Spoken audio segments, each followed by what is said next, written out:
Liderlik hayat boyu süren çok uzun bir süreç. Varılacak nihai bir hedef değil. Eğer rahatınıza da düşkünseniz lider olmak için en az 2 kere düşünmenizi tavsiye ederim. Lider olmak mangal gibi yürek ister. Neden mi? Lidersen her zamankinden daha fazla kendini geliştirmeye özen göstermelisin. Çünkü artık taşıdığın sadece kendi sorumluluğun değil. Sadece kendin için değil, başkalarının ihtiyaçlarını ve eksikliklerini fark edebilmeli ve bunları telafi edebilme becerisine sahip olmalısın. Kendi doğruların ve bilgilerin doğrultusunda da hareket edemezsin. Başka fikirlere de her zaman açık olmak zorundasın. Rahatın bozulmasın da diyemezsin. Her zaman gelişmeye ve yenilenmeye açık olmalısın. Öğrenme serüvenin, kariyerinin en uç noktasında dahi olsam bitmez. Öğrenmenin sonu yoktur liderde. Lider sürekli verendir, alan değil. Hizmet edilen değil, hizmet edendir. Yani lidersen artık sen değilsin. Sadece liderin işi çözebileceğini, bizim herhangi bir rolümüzün olmayacağını düşünürüz. Oysa içinde yaşadığımız kadar karmaşık ve her şeyin bu kadar birbirine bağlı olduğu bir dönemde tüm cevapları bir kişinin bildiğini sanmak çok tehlikeli ve yanıltıcı. Kargaşa ve belirsizlik zamanlarında yol haritasına değil, pusulaya ihtiyaç olur. Liderin de bir pusulası olduğuna, doğru yolu seçtiğine inanırız. Böylece onlara güveniriz, doğru yolu bulmalarına veya yeniden keşfetmelerine yardım ederiz. Liderlik sadece güzel söz söyleme, iyi hitap etme, insanları motive etme, en önde gitme, en başta oturma, şirketi veya topluluğu temsil etme, havalı, karizmatik görünme değildir. Liderlik sonuç alma, yani etkili olma meselesidir. Liderin başarı ölçüsü de aldığı alkışlar değil, sonuçtur. Liderlik etki alanı büyük veya küçük, her yerde olabilir. Her kişi, her pozisyonda ve her durumda kendi etki alanında lider olabilir. Bir yerde binlerce veya milyonlarca insanı etki ederken başka bir yerde bir veya iki kişiye de etki edebilirsiniz. Her iki durumda da benzer liderlik özelliklerini kullanırsınız. Liderlik denilince bir spor takımının koçu, bir şirketin CEO'su veya yerel bir beldenin başkanı gelebilir. Ancak liderlik tanımlanırken herhangi bir fiziksel sınırdan veya makamsal şarttan söz edilmez. Kişiyi lider kılan veya lider yapan makam değil, becerileridir. Liderlik bir karakter ve davranış şeklidir. Bir kişinin önce kendi hayatını bir lider gibi yönetebilmenin vasıflarını kazanması gerekir. Böylece iş hayatından aile hayatına kadar hayatın her alanında nasıl davranılacağını ve nasıl karar alınabileceğini bilir.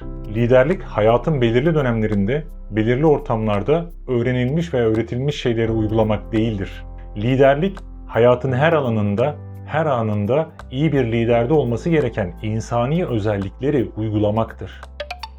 Liderlik eğitimleriyle neden istediğimiz kalitede lider yetiştiremiyoruz diye sorgularız hep. Liderlik eğitiminde verilenlerin uygulamaya ne kadar aktarıldığı ile ilgili hep tereddütler var içimizde. Yapılan araştırmalar eğitimlerden hayata geçme oranının %10 ila %60 arasında olduğunu söyler. Bu aralığın genişliğini de görünce eğitimlere yapılan yatırımların istenilen seviyede geri dönüşünün olmadığını görürüz. Kendini tanımadan, iyi bir insan olmanın erdemlerini öğrenmeden önce insanlara yeni liderlik becerileri yüklemeye veya var olanı geliştirmeye çalışıyoruz. Liderlik eğitimlerinde önce iyi insan olmayı, kendini tanımayı, kendine liderlik etmeyi öğretirsek iyi bir lider yetiştirme konusunda çok daha başarılı olacağımıza inanıyorum. Kadın ya da erkek, genç veya yaşlı, İçe ya da dışa dönük, eğitimli veya eğitimsiz her tür insandan lider olur ama karaktersiz insandan iyi lider olmaz. Liderlik eğitimi olmayan insanların olağanüstü liderlik eylemlerinde bulunduğuna şahit oluruz. Birçoğunun düzgün bir örgün eğitim almadığı durumlar bile var. Daha önce liderlik deneyimi olmayan, özellikle de krizlerde öne çıkan, diğerlerinin de önerilen hareket tarzını izlemeye ikna eden insanlarla doludur çevremiz. Büyük annelerimizi, büyük babalarımızı düşünün. Hangi biri liderlik eğitimi almıştı ki? İlk tanıştığında elini sıkarken bile lider olduğunu anlarsın. Kendinden emin bir duruşu vardır. Her liderin sahip olması gereken en önemli özellik karakter bütünlüğüdür. Karakter sahibi olmak, insanın doğuştan gelen bir özelliği değil, hayatı boyunca edindiği deneyimlerle, kendini geliştirmesiyle elde ettiği bir özelliktir. Lider doğulur mu, olunur mu? Büyük çoğunluk liderlerin yetiştirildiğini söyler. Yani liderlik öğrenilebilen bir şeydir. Doğuştan gelen özellikler de liderliğin ortaya çıkmasıyla bir şekilde ilişkili. Anaokulu, ilkokul veya ortaokul seviyesindeki çocuk gruplarını ele alalım örneğin. Bu gruplar içerisinde birkaç çocuğun diğerlerinden farklılaşarak çok daha fazla liderlik özelliği gösterdiklerine şahit olmuşuzdur. Herkes liderlik potansiyeli ile doğar. Liderlik özellikleri de daha küçük yaşta kendini göstermeye başlıyor. Ancak ilerleyen yaşlarda bu insanların liderlik pozisyonlarında etkin bir performans gösterip göstermeyeceği kişinin doğuştan gelen liderlik yeteneklerini geliştirmesine bağlıdır. Onu kullanıp kullanmamak, ne dereceye kadar kullanmak kişinin kendi tercihidir. Kimileri liderlik yeteneklerinin farkındadır ve doğuştan gelen bu yeteneklerini geliştirerek çok iyi bir lider olur. Kimileri de farkındadır ama yine de illa lider olmak istemez. Kimileri de farkında değildir ama fark edince veya fark ettirilince harekete geçer. Potansiyeli doğrultusunda liderlik yeteneklerini geliştirir. İnsanın doğuştan gelen liderlik özellikleri elbette onun liderlik yapmasına yardımcı olur. Ama liderlik insanın hayatı boyunca karşısına çıkan engelleri aşarken öğrendiklerinin bütünüdür.